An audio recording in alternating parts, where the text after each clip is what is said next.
everyone. I'm Lauren Sullivan, co-director of Reverb here. Happy Earth Day. And this is... Who am I? This is Adam Gardner. I play in the band Guster and also co-founded Reverb, which is an environmental nonprofit organization that works within the music space, harnessing the power of music to engage millions of fans to take action for the environment. We took a trip with a bunch of musicians to the Peruvian Amazon in partnership with the Environmental Investigation Agency to learn from indigenous communities the effects of illegal logging there. And unfortunately, musical instruments are playing a role in the demand for these rare tone woods. We're going to show you a trailer right now from Antamiki, which is the documentary we shot of our trip. And afterwards, we're going to talk a little bit. So please stick around. We'll share our experiences of the trip and also make sure you understand where to see the full documentary, which is 30 minutes.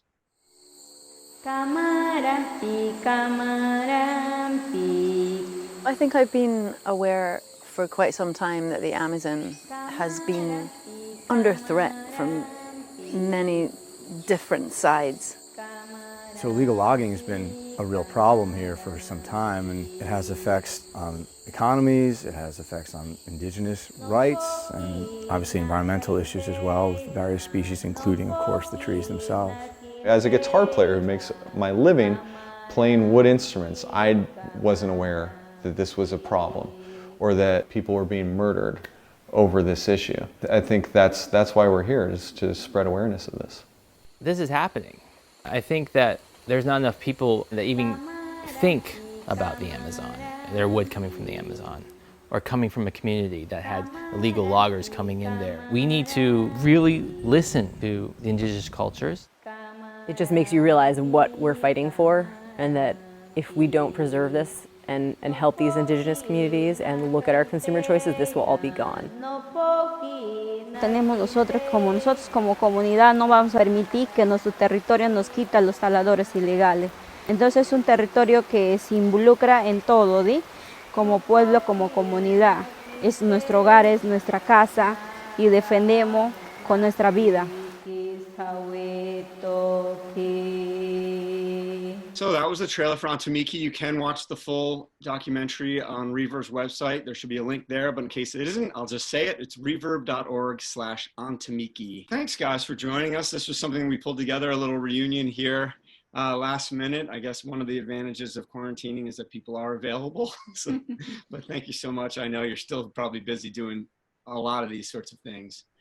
I just wanted to, it's been a little bit of time since we were all in the rainforest together. What are your deepest memories when you think back to it? What was the kind of your biggest takeaway from the trip? Maybe start with KT.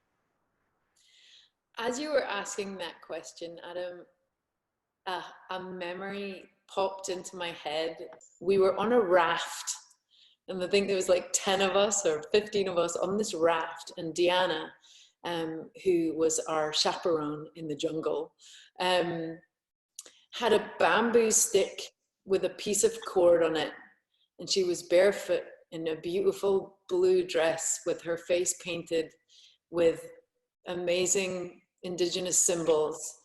And she cast this cord into the water and caught a piranha and just dragged it out. And she was like, piranha! And it was just this moment where I remember as well when we'd met her, and the deeper we got into the jungle, the calmer and happier and more grounded she became. And it was such an amazing kind of very visceral experience of that life of indigenous people living there and their understanding of their surroundings in a way that we'll never understand. And it was just a very beautiful and simple picture of life in the jungle and how different it is from ours and how precious it is. Thanks for that, KT. I actually was just texting with Deanna, and for the people who haven't seen the film yet, she's kind of the main character of the film, and the film revolves around a song that she wrote. But I just reached out to her, and she wants everyone here and everyone in the live stream to know that she's doing well and everyone's healthy and the community is well. And maybe at the end, I'll talk a little bit more about the situation in general in the jungle, but Deanna's doing well personally and she gives her regards. But yeah, so the film is kind of centered on this song that Deanna wrote. And maybe someone else, maybe James, you want to talk about the song and how that all came together and some memories about that piece? Yeah, well, one of the things that happened as soon as we got to the jungle was sort of an impromptu jam session. I think pretty quickly we understood that music would be sort of a universal language that we could use to, bridge the divides between our worlds that were so far apart. And I think KT started playing first and singing, and man, it was such a powerful experience to see. I mean, obviously KT's an amazing performer and has moved people all over the world with her performances, but to see her in the middle of the jungle and to play, what song was it that you started off playing? I probably was playing, I think I played Hidden Heart, which is a song about truth that I'd written, but I know that Deanna was kind of going crazy for Suddenly I See, because I guess maybe she'd heard it. I don't know if she had, but she was loving that. You were also playing a cover. Then there's a scene in the film. What was that song? Was it I Want You Back? No, it was. I'm going through like the only covers I know the lyrics. Yeah. Boys of Summer is Boys of Summer. It was Boys of Summer. It was Boys of Summer. Yeah. But it was amazing to see this like American pop song being performed in the middle of the jungle, and Deanna was completely moved by the performance and your voice, and we saw tears go to her eyes. Yeah, I remember she cried. Yeah, and so it was just this really. It was just a great lesson to see how music can bring all these different cultures together. So the reverse of that direction was this song that Deanna brought to us, and then we sort of made some chords up to accompany her, and then that became sort of the theme song of our whole mission, and we got to perform that at some different events, and that song's featured prominently in the movie. It's a really cool song. As a filmmaker, it was a really I didn't know what was going to happen. I was just there to document it. And when this all these awesome musicians started forming a band with Deanna, indigenous leader from the Rainforest Peru, I was like, wow, this is something really, really magical. So I hope everyone gets a chance to watch the film and check that out and listen to the song there, which you can hear a little bit of in the trailer. But yeah, it was a really cool experience. One of the things that I think was important about this film is kind of the message to consumers and what people in places like the US need to know, about illegal logging. I wonder if, Stefan, you have anything you learned in the trip about that? If you buy a piece of furniture, you don't care about where the wood comes from. You might be buying wood that at some point came across someone who was murdered trying to protect the tree that wood came from. And that's what we learned from Diana's father, who was murdered protecting a tree. Now as a consumer, I really try to trace back where that wood came from. Unfortunately, I can't be sure everything in my house is not, solid wood from not from illegal logging. And so as a consumer now, I want to make sure that there's laws and regulations that allow me as a consumer just to go buy furniture in America and know for sure 100% this is not coming from an illegal illicit business. Yeah, that's really well said, Stefan. I mean, that's one of the things that we at the Environmental Investigation Agency have been working a long time, is getting that idea across, that, and that's probably the ultimate message of the film, is that consumers need to ask where their wood is coming from. And KT says it very well in the film. And if you don't know, don't buy it. And that kind of brings me to maybe a little bit of an update of what's going on right now. We're all quarantining at home. That's true all around the world. But in a lot of places, and in the Amazon, we know of cases of this the logging isn't stopping necessarily. In fact, there's people out there who are taking advantage of the situation to go into the forest and do more because there's nobody to stop them now. And so that invasion of territory, of indigenous territory, is happening more and more cases. The violence actually has increased. There have been cases of murders in this time now.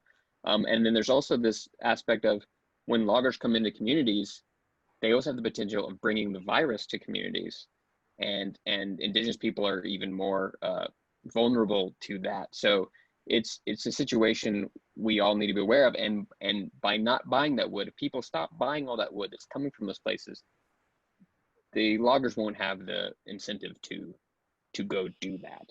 So we can play a role, even from home, by asking where wood is coming from and not buying wood from places where we don't know the origin. Yeah, and that's why I think why the campaign that EIA and Reverb have together is called No More Bloodwood. It's similar to Blood Diamonds, as in that way where you don't want to be supporting these illicit activities of these international crime syndicates, basically, and individual actors.